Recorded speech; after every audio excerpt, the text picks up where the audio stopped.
Alright, so we're going to talk about the problem with the current compost situation and what I'm going to do about it. I am getting ready to make some bays back here in this corner. Right here is the barn, and back here in this here corner looks like a great spot for compost bays, because nothing really comes back here besides the horses. Or if I throw a dead chicken in there, then something comes and gets the dead chicken. But Willie doesn't approve of the current situation either, because the chickens keep coming in here and scratching it all around. We've dumped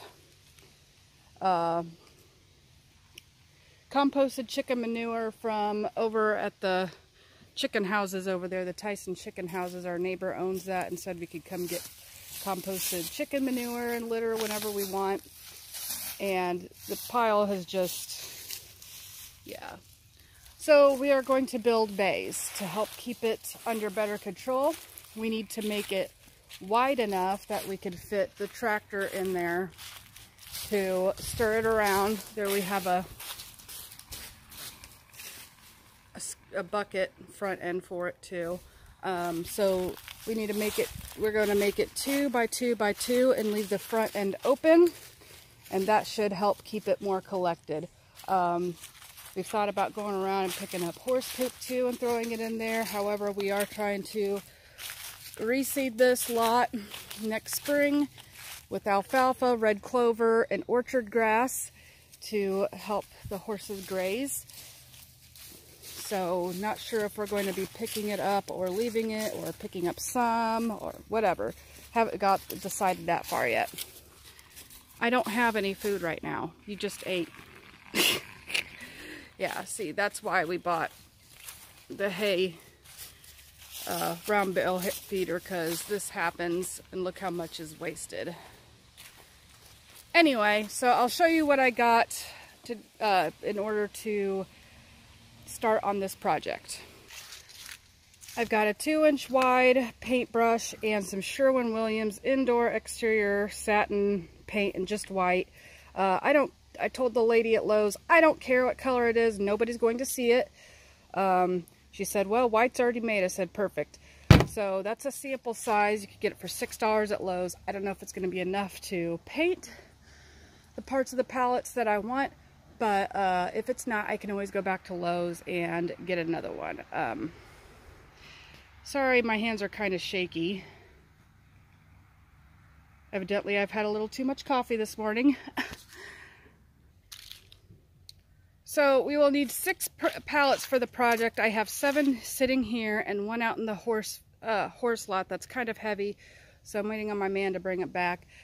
Basically, I wanted to go ahead and paint up a couple extras so we could start on a second bay, or I might not even get around to it and I'll end up making another raised bed out of it.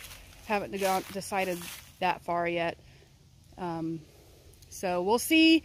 I want how long this little sample is going to last. I at least want to do the bottom parts of the pallets in order to keep it from rotting out faster. So I'm focusing on the bottom parts and leaving the top parts alone for now. So I'm down to half of a sample of the Sherwin-Williams paint, and it's gotten 2 bottom halves of these pallets. I got the in-between there and underneath where it's going to be sitting on the ground. And, oh, I forgot one.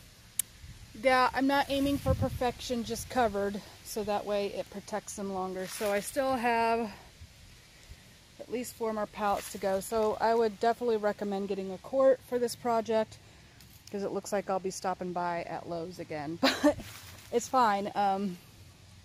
Lowe's is pretty close to my work, so it's convenient for me. So we're back out here to the original compost pile that I showed you, except for we had finished, or I had finished painting the pallets, and we took this big, huge, crappy tarp and lined the compost bin. That way stuff doesn't fall out. Moisture will stay in there better so it can compost. So this is exciting because stuff composts really good back here with all the fallen leaves and stuff. You should see the ground underneath it. It's basically black. It looks great. So I do want to give a little review on paint. So you could tell the difference between the bottom paint of this board and then this board. That top board I painted with the Valspar 365, which was $3 a quart cheaper versus the Sherwin-Williams Weather Shield. And I stirred it really good. It rolled around the bed of my pickup truck, and I even stirred it again when I got home, the same as I did the Sherwin-Williams. And the results are different. Luckily, nobody's going to see this. The paint was for protection, so in that respect, I don't care. But if you're worried about how it's going to look, I would not recommend that paint at all. I would pay the $3 extra for the Sherwin-Williams. But so now we did it so the opening towards the fence because of the decline towards this way. That way, if we had it turned the other way around and it rained hard, the water would wash all the compost out of the bin. So he could still take the tractor and come in on the compost bin on this side. Then we could take the lawnmower with the trailer on this side and shovel out compost if we need. So it works out. It'd been nice if we could have been able to take the tractor bucket and scooped it out as well, but this is the best for the situation. So it was an easy DIY project. The longest part that took was the the painting part and finding time to put it all together. All right, everybody. Thank you for visiting. I love you, and so does Jesus. God bless.